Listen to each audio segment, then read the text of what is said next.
So, Okay, serious. welcome to this special episode of Real Estate Fight Club. This is a series called What Would You Do, where we talk about professional standards, committee cases, and code of ethics violations. Here with me today, the number one violator. Just kidding. Jim Camarada.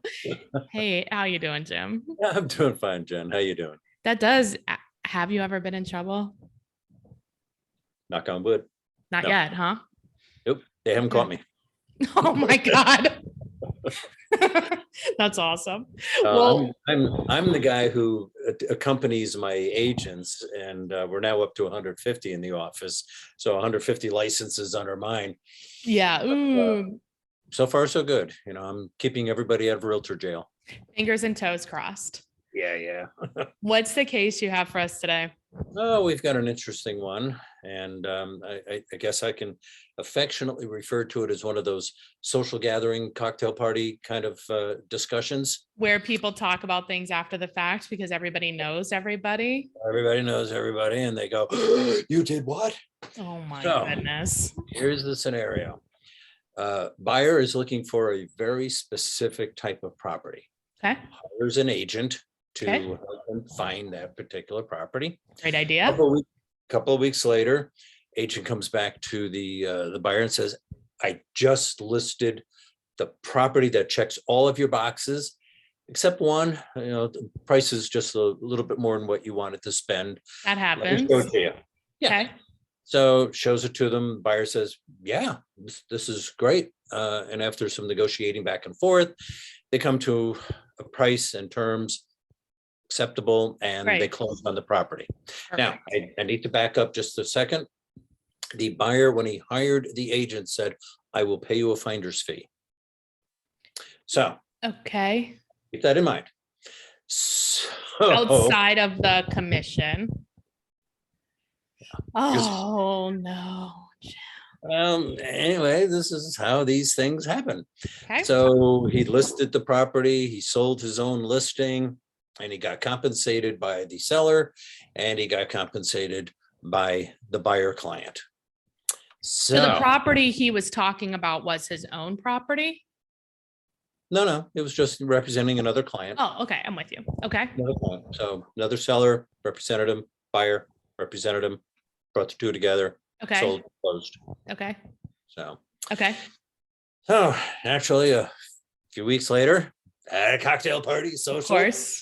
Somebody's talking, and the seller discovered that the buyer had also paid the agent a finder's fee. Okay. So, do you want to pause at this point for your commercial break, or do you want to continue? We can pause. Okay. So I do want to tell you about two of our favorite partners. The first one is my coach, Coach John Kitchens.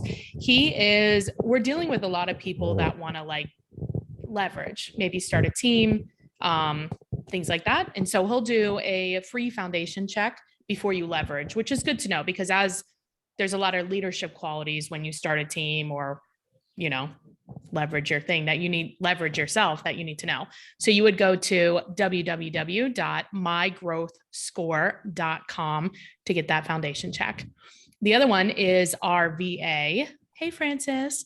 It's Cyberbacker. So they help us with all of our social media and things like that. And they can do administrative work, transaction coordination, all kinds of things that you shouldn't be doing and that you are doing because you don't want to lead generate. You should pay them to do it. Go to cyberbacker.com and put Fight Club for a special prize. Okay, so let me back up and fully understand. So the agent, he got a listing and the listing met the criteria of a buyer that he had. The seller and the listing brokerage agreed to compensation. The seller agreed to additional compensation. Buyer. The buyer paid the finder's fee. The buyer did. Paid the finder's fee. The seller had the normal seller. Oh, okay. That's where I was confused. Okay, so the listing agent and the seller agreed to compensation, and then the buyer agreed to an additional compensation. And they're all at a party. And I guess, okay, I I think it depends on how it happens, but I'm not 100% seeing a problem here, but carry on. Well, the seller asserted that the agent had never told him that he was representing both parties and Oh, collecting fees from both parties. oh, now that's a So in problem. Minnesota, yeah, in Minnesota, Mhm. that would be considered dual agency. It's Right. different in different states. And if you have that kind of relationship, and if you are representing one and It has to be collecting, disclosed. it's got to be disclosed. I mean, there's And having it- paperwork. I mean, this is easy to know if he disclosed it or not. yeah, well, he had not. Oh, And shit. the seller said, you didn't tell me about that. You violated one of your own articles after doing research. He said, you violated Article 7.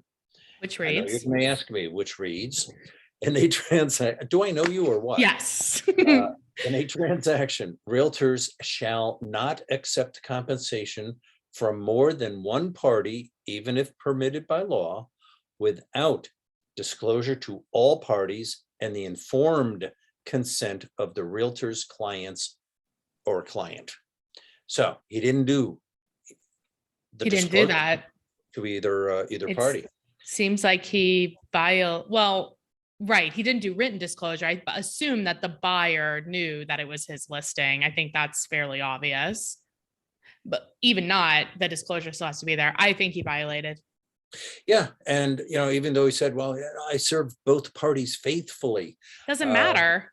and I got the deal done. Well, the hearing panel said, you were in violation of Article 7. His efforts to represent the buyer and the seller at the same time, and the fact that he intended to be compensated by both parties should have been fully disclosed well in advance.